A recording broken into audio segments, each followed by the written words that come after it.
Hi. Today I just wanted to make a video where I reflect on some of the lessons I've learned from my past relationships. Um, and the big thing that came to mind, actually the thought that I had that brought about the idea of making this video is I was just reflecting on the fact that after my first couple of relationships, I went through the natural thoughts or thought that it feels to be natural because I see it a lot on Facebook is instantly questioning, was that individual a narcissist? Like, it feels like they might have been a narcissist. And I fell prey to that thought until I came across an actual narcissist. And then it just hit me um, smacked me in the face very harshly.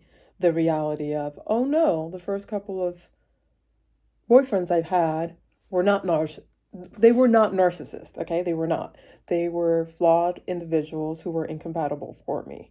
Whereas the narcissist that I was in a relationship with is an is an individual who's committed his life to committing evil acts in the name of self-preservation. Like, just an awful, awful way to live and treat others without any remorse. Like, the only focus is on how he's perceived or just it just makes me think it makes me think of a quote from the movie The Misfits, which is a movie that Marilyn Monroe is in. There's another movie that came out afterwards, but the one that Marilyn Monroe was in, she has a line that goes something to the effect of, you need something in order to, oh, wait, you need to receive something in order to be human. You could blow up the whole world and only feel sorry for yourself, or something like that. And I love that line. Like, literally, you can blow up the whole world and only feel sorry for yourself. Yeah, that's that individual in a nutshell. So, um, just walking through the different things that I learned. I think with my first relationship, I learned a lot about confronting hard conversations because I refused. I think in that relationship, well, not I think, I know in that relationship, I was more of the avoidant and he was more of the anxious attachment style. Um, and when that relationship ended, I'm very blessed for my time with him. He really taught me um, the importance of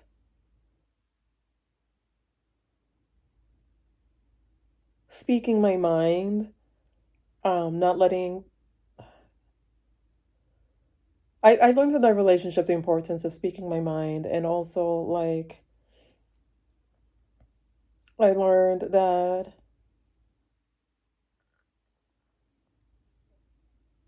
yeah, the importance of speaking my mind, like, there's just so many problems that could have been resolved so much quicker within that relationship had I just done that, and if I had stood my ground.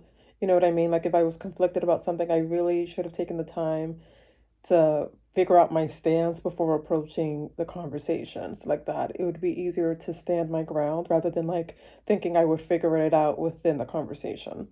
Um, yeah, so the biggest thing I've learned is self-advocacy.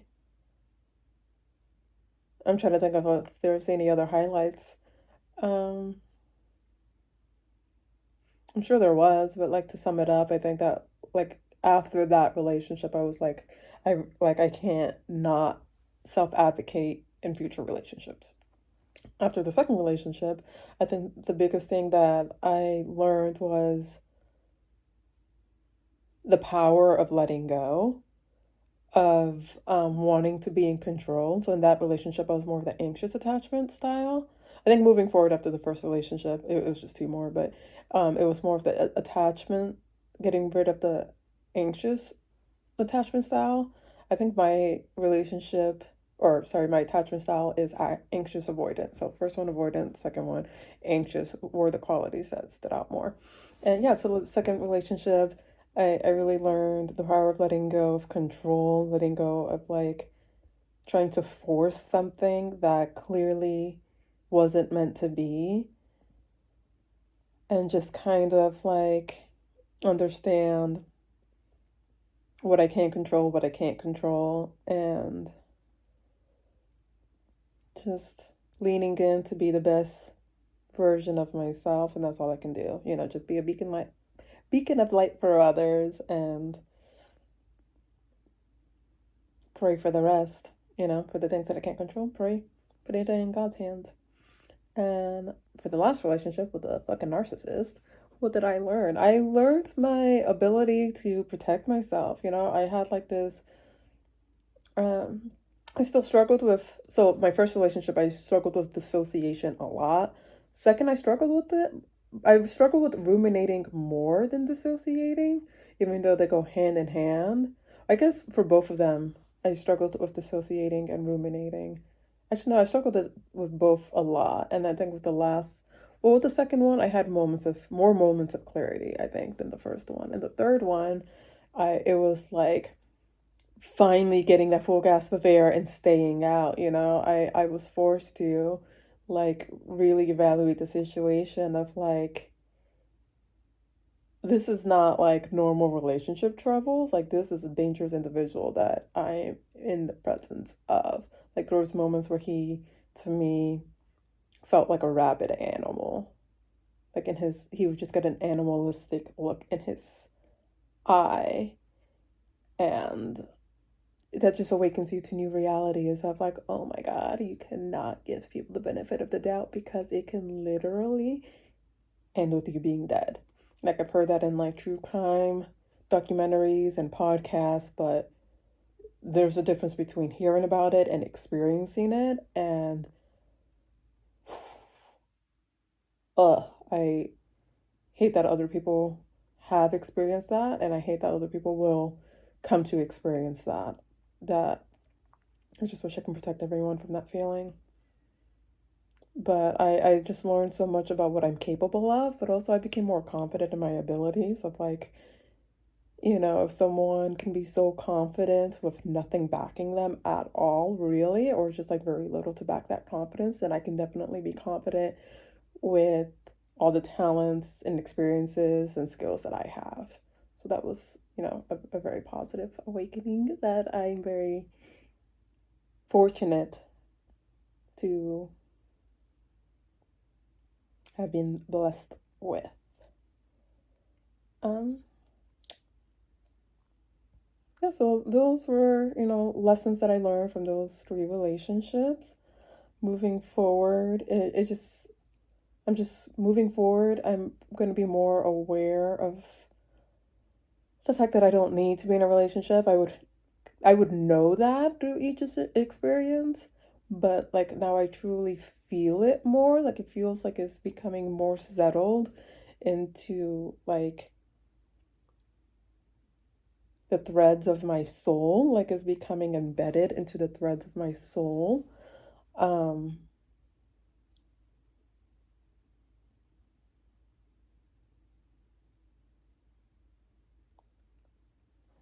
and I'm just very excited for the what the future has in store for me when it comes to love and you know all the safe people. Okay, I know what I want to end this video with. Um, a deep belief of like all relationships are unsafe. I saw someone talking about it, and she struggled with that deep belief, and she came to a landing that helped her because at first it was like this landing of like some relationships are safe, but it's like okay.